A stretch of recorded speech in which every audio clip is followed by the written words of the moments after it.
Pre, gising na pre, gising na pre. Uy, gising na pre.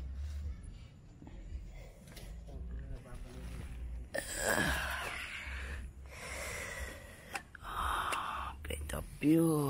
Good morning, guys. Hi, sir.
Tagal yung tinakbo natin, Kaya Almost 9 hours. 9 hours tayo kumatakbo.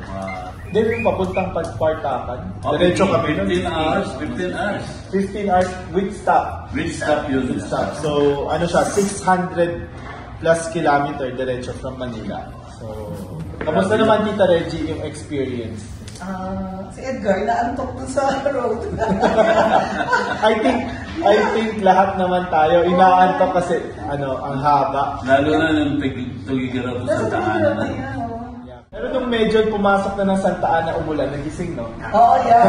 Nagbago yung weather kasi lumamig eh. Oo, biglang lumamig yun at talagang from Santa Ana hanggang doon sa Poso Rogo umuulan. Pati yung camp namin, it's hindi naman siya yung buhos ang ulan, pero drizzle, pero napakalamig. Ang sarap ng weather. Masarap ang tulog. Masarap ang tulog. Even the next day, umaraw na, natuyo yung mga gamit, but still nung gabi, malamig pa rin. No? Masarap yung tulog. Masarap yung tulog. When we were sleeping, ang lakas ng wind, and it's so relaxing. Yes. You hear the wind and the drizzle of the rain. Masarap. Na by the beach kami, nakapag swim, and then on the third day, we left Santa Ana, going to dito nga sa Mount Data para malamig naman. It's a long drive din. Wow, grabe ang nangyari sa atin. Grabe experience na yun. Falling rocks talagang. Kaya namin may stranded kami. Yes, ang nangyari doon, we were driving almost 5 hours. Then nag-stop kami for lunch sa Jollibee. Then nung paakyat na ng mountain, nakita namin yung clouds. Sobrang dark. And then up to a point na talagang buhos na yung ulan, almost zero visibility. And then buti may mga locals na nag-stop sa amin kasi nagla-landslide na yung mga bato kasi laki ng mga gulong ng mga kotse, yung naghuhulugan. Kala namin may stranded na kami, pero at helpful naman yung mga local na clear up nila, medyo tumila yung ulan, nakapass through kami. Pero tense yun kasi lahat ng dadaanan namin, as in puro rock debris sa road. Yes. So, yun. May kasama pa kaming yung crew namin, kasama pa, nakasedan sila. So, yun pa isang worry namin. So, kini-clear up namin yung mga... Malaking worry. Ginugulungan namin yung mga bato para madurog. Madurog, yeah. Yun lang nga na-realize ko rin. Pero it was really, after that, I felt good. It was something challenging talaga yung journey namin. Yes. May mga battle scar yung rig, yung iba tinamaan ng mga bato. Katulad yung Hilux ni Sir June. Hindi na daw yung papagawa. Naka na yan. Battle scar na. May story na siya. Trophy. trophy yun. Yun. So, gabi na kami dumating dito sa Mount Data. We have a good dinner.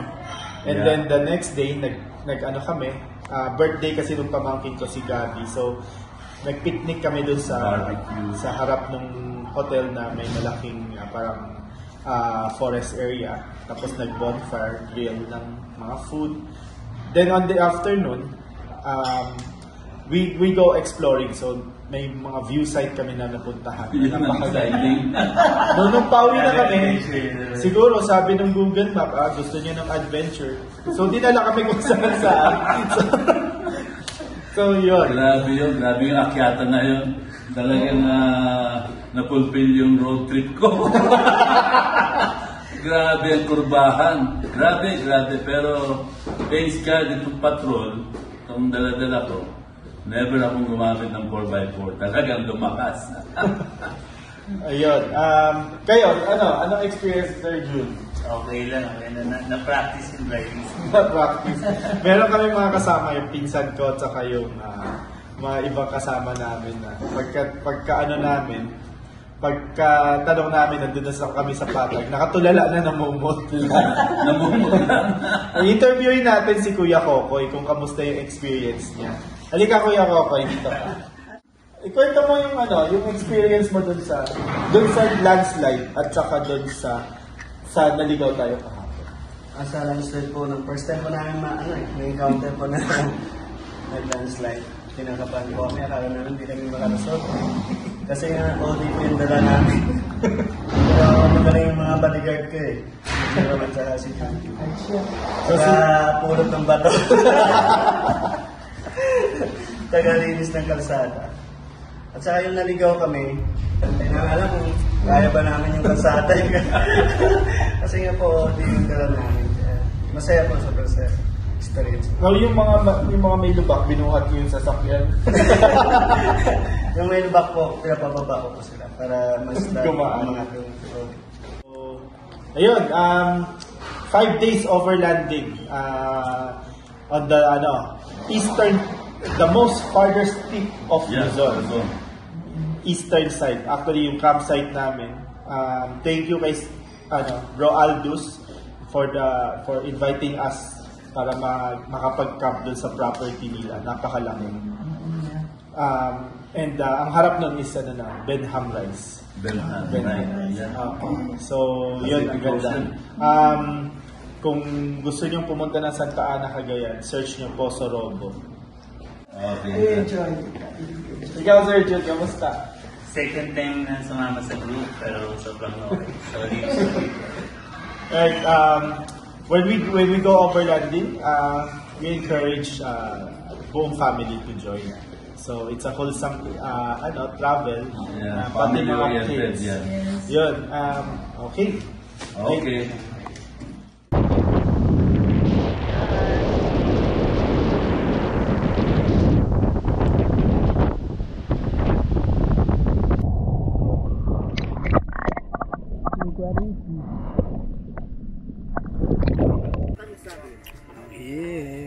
Signing.